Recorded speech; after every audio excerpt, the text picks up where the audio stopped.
Do you ever get the feeling you're just wired a little differently? Not broken, not wrong, just quieter, deeper, maybe even a little invisible in loud rooms, like background music no one realizes it's actually holding the whole atmosphere together. If you're an introvert, like me, you're probably also been told to speak up, to stand out, to be more confident, when really you were just busy noticing things everyone else missed, analyzing, calculating, observing. Because who wants to be loud and talk all the time? That sounds exhausting. This video is a gentle reminder you're not lacking, you're layered, like an ogre, just like Shrek. Ogres have layers. Onions have layers. You get it. We both have layers. Powerful in ways the world often overlooks. So let's peel back the noise and explore the secret superpowers of introverts, the kind that help you thrive, not just survive. And yes, we'll be drawing a bit of inspiration from some of our favorite characters. Can you guess who they are?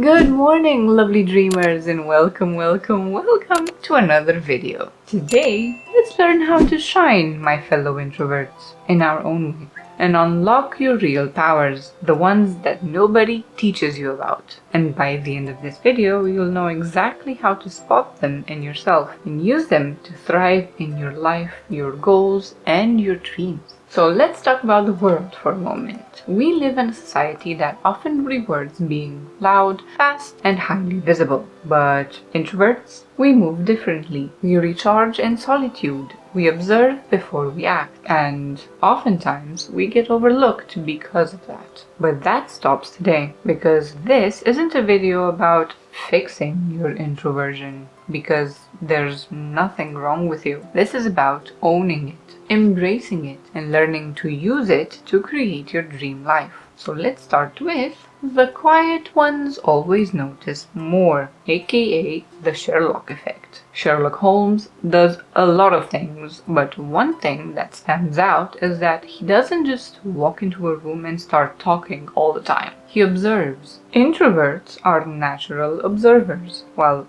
everyone else is talking over each other, you're noticing body language, subtext, and energy shift. It might not feel like much in the moment, but this awareness, this is a superpower. In real life, it means you catch the details others miss. You listen deeply, you can read between the lines. This helps in relationships, in work, and in creativity. You're tuned into the undercurrent. Here's how to use it.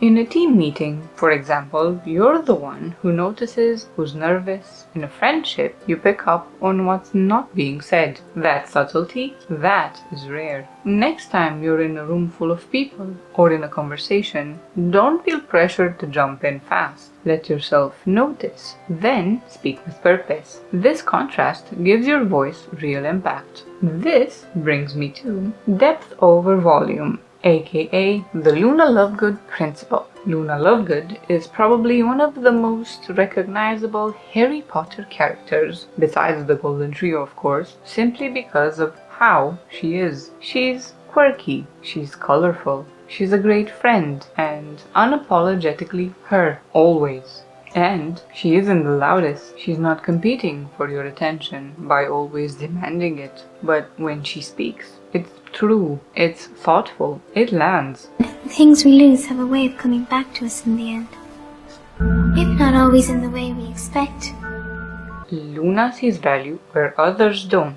Just like introverts often spot potential others overlook. Us introverts like to stay in the background and mind our own business. But that doesn't mean we don't know what's going on or why. Your power lies in depth. Whether it's an insight, a friendship, or a piece of art, you don't just skim the surface. How to use it.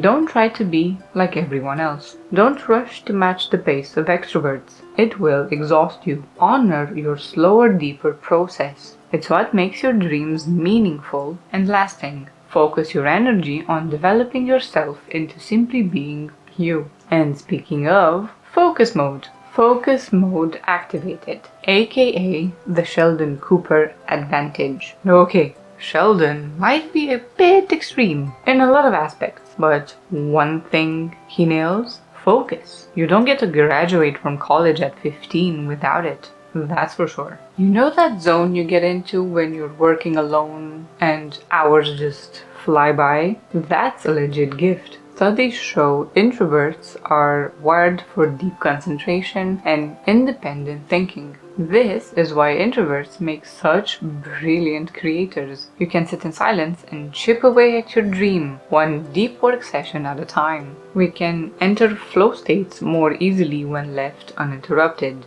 This means you're capable of producing incredibly focused, high-quality work, from writing to coding to art or research. And that's fantastic. Here's how to use it. Create rituals that protect your focus. Use headphones, create a quiet space, and learn to schedule blocks of uninterrupted time when you are working on your dreams. Also, speaking from experience, don't feel guilty about needing solitude. That's when your best work happens. And speaking of Sheldon, here's something he still needs to work on. And no, it's not sarcasm. Emotional intelligence, aka the real-life empath. Even though you might think that, because of their nature, extroverts would have this one, research actually suggests that introverts possess unique strengths that can transfer into exceptional emotional intelligence skills when properly leveraged. Here's why. We listen, we empathize, we observe, we reflect, and we love to go deeper. You might be the friend everyone turns to for advice,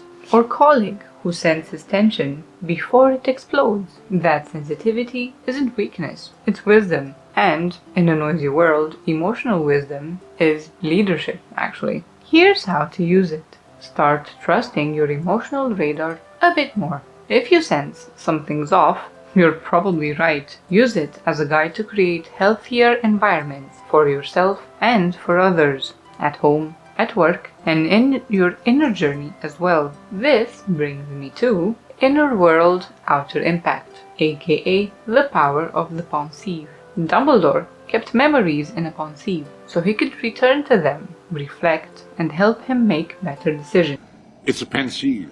Very useful if, like me, you find your mind a wee bit stretched. Introverts naturally process things internally. You might be the type to journal, to daydream, replay conversations. Aren't we all? And while it can sometimes feel like overthinking, it also means you have a deep well of insight to draw from. Learn how to use it. Set time aside each week for reflection, not as a luxury, but as a part of your strategy. Even if we don't have a real-life Pensieve to help us. Sad, isn't it? Remember your trusty journal. Always use that. Your inner world is such a rich place. It might not be loud, but it's layered, strategic. It's where your best ideas are born. Have it guide your next move, your next creation, your next step.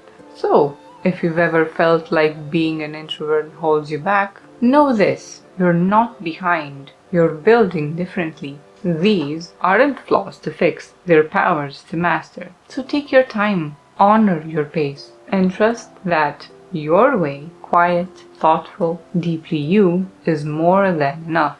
And if you need a reminder, you can always come back here. The light will be on, the tea warm, and Aini probably snoring. You're not alone. You're just a different kind of powerful. So my lovely dreamers, what's your introvert superpower? Have you discovered it yet? Please let me know in the comments below. And let's start celebrating what makes us quietly magical. And if you like this video, I bet you're going to love this next one about how I'm gamifying my dream journey. It's perfect for introvert brains like ours. Thank you for being here, for being you, and for giving yourself the space to grow. You don't need to shout to be powerful. You just need to be true to yourself. And always remember to dream, follow, do.